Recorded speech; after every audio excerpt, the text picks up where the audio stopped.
ठीक है, भसीन के बेहतरीन शेयर बाजार के महारथी संजीव भसीन हमारे साथ जुड़ गए हैं। भसीन साहब, गुड मॉर्निंग। सर बताइए, बाजार पर व्यू क्या है और स्टॉक्स को लेकर आपके अपडेट्स क्या हैं अभी? हाँ, गुड मॉर्निंग अभिषेक, आपको, सृष्टि और डिम्पी को। और बाजार की चाल तो अभी थोड़ी कंसोलिडेशन की है, एक्सपायरी वीक है, लेकिन अंडरटोन बहुत बुलिश है। देखिए, एफआईएस का मिस्ड आउट फीलिंग ह्यूमंगस है। और आप देखिए, निकेई एक 40 ईयर हाई पे है, डाउ और नेस्डैक नीचे गिरने का नाम ही नहीं लेते। तो जहां भी आपको मौका मिले अपने शेयर चुनिए और रहिए। मैं ये नहीं कह रहा इंडेक्स भागने वाला है यहाँ से, लेकिन कंसोलिडेशन होगी। 22,000 का अब एक बेस बन गया है, इसके ऊपर ही एक्सपायरी होगी। बैंक निफ्टी में मुझे बहुत ज्यादा I am more bullish over there, क्योंकि मुझे लगता है एचडीएफसी बैंक और प्राइवेट बैंक्स, इनकी अंडर परफॉर्मेंस अब खत्म हो रही है। सो आपका सजेशन यही है, पीएसयूज में थोड़ी बहुत प्रॉफिट बुकिंग कीजिए और आपको ऐड करने चाहिए प्राइवेट बैंक, मेटल्स और कंज्यूमर नेम्स। मैंने पहले भी कहा था कंज्यूमर नेम्स, और अभी भी कहता हूं, बाटा, पतंजलि, नेस्ले, ये जो है ना रूरल इनकम की जो छोटी लेयर है, ये बहुत सर्च करेगी। और बाटा और पतंजलि तो आपको सुपर रिटर्न देंगे। खैर, अपडेट भी दे दूं, लार्सन एंड टुब्रो आपको 3300 पे कहा था, 2 दिन में 3420 हो गया है, बने रहिए। और दूसरा, मैंने आपको परसों भी कहा, बंधन बैंक 200 रुपए में मस्ट हैव है, कल 210 गया है। इसकी जो बैन लिस्ट है वो खत्म हो गई। 220-25 पे शॉर्ट टर्म प्रॉफिट, 250 का लॉन्ग टर्म टारगेट। अब आपके लिए 3 पिक्स है, आप कहें तो मैं बताऊं। बिल्कुल सर, बिल्कुल बताइए, कौन सी आज के आपके 3 शेयर? तो देखिए, मैं पहली बात मेटल्स में बहुत पॉजिटिव हूं। The structure of Nikkei such के वहां steel stocks are going through the roof, और वो एविडेंट है कि चाइना में कोई नया प्रोडक्शन नहीं आया, और अब जो रीस्टॉकिंग होगी उसमें मेटल्स में मेरे को बहुत तेजी लगती है। प्लस मैं डॉलर की वीकनेस पे और खेलूंगा, मुझे लगता है डॉलर में और वीकनेस आ सकती है। हेंस मैंने पहले भी आपको वेदांता, टाटा स्टील सेल किए हैं। JSW is a must have. JSW is the best integrated steel plant in the world, और उसके पास सारा कुछ एट वन प्लेस है। और JSW में रिस्क रिवॉर्ड बहुत फेवरेबल है।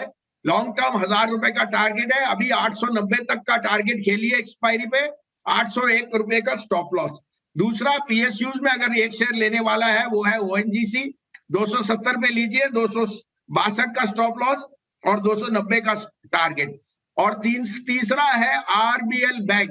मैंने ये डिम्पी जी को 100, 130, 200, 250 सब पे कहा है, और अभी भी मैं कहता हूं आरबीएल 300 रुपए और 330 यहां जाने की चेष्टा करेगा। आप ले 260-62 में 250 रुपए का स्टॉप लॉस।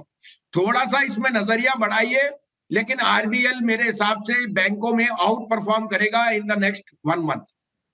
ओके, तो ये ढेर सारी नई पिक्स भसीन साहब की तरफ से आते हुए। भसीन जी, आपने इंडस टावर भी रिकमेंड किया था, और क्या जबरदस्त मूवमेंट हमने फ्राइडे के सत्र में देखा। हम पूरे दिन उसकी मूवमेंट को भी ट्रैक कर रहे थे, तो कॉन्ग्रेचुलेशंस उसके लिए भी। और साथ ही एक बार, क्योंकि आपने बोला कि पीएसयूज में अब थोड़ी सी प्रॉफिट बुकिंग आपको कर लेनी चाहिए, तो सर कोई ऐसा सेक्टर या सेगमेंट है जहां पे आपको लगता है कि थोड़ा सा कॉशियस हो जाना चाहिए शॉर्ट टर्म में?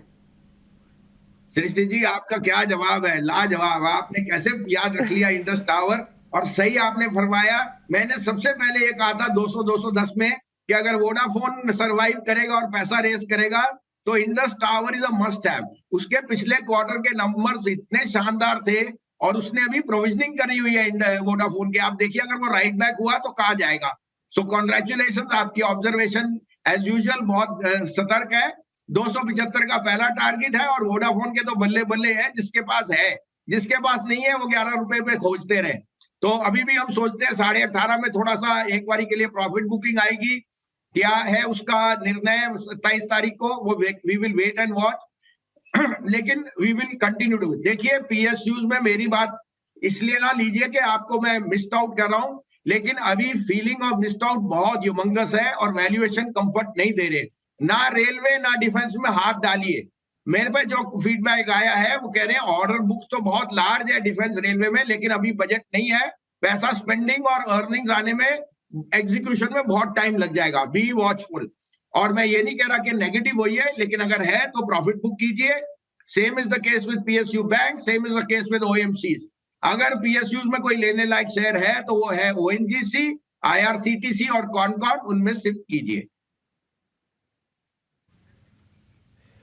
ठीक है वसीम साहब, बहुत बहुत शुक्रिया, थैंक यू वेरी मच। ये पूरी जानकारी देने के लिए। आपके जो स्टॉक्स हैं वो हमने सब नोटिस कर लिए हैं और आज इन शेयर्स पे ध्यान रखेंगे। ओएनजीसी काफ़ी इंटरेस्टिंग शेयर आपने दिया है, इस पे हमारा फोकस ज़्यादा होगा।